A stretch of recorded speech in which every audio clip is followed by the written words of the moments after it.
And welcome back. The second-seeded North Shore Storms girls hockey team represents Duluth Marshall, Two Harbors, and Silver Bay. Tonight they took on the top-seeded Mirage, who represent Proctor and Hermantown. 5 different schools represented by 2 hockey teams. All of this to say the section final tonight was a packed barn. The Mirage looking for their 6th straight Section 7A title tonight.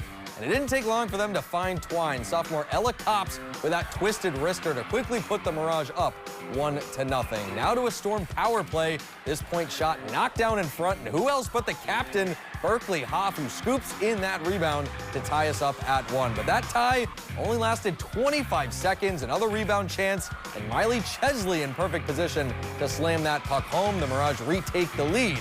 Now to the second period, senior Grace Nichols doesn't want her season to end, going end-to-end with a filthy shorthanded goal. Now do you celebrate? You hit the Selly button, of course. Mirage go up 3-1. And it wasn't just the highlight reel goals. How about this save from senior goaltender Surrey Langley? She allows just one tonight as the Mirage win their 6th straight section title and are headed back to the state tournament. And arguably the best section in all of Minnesota is Section 7 Single A for the boys as well.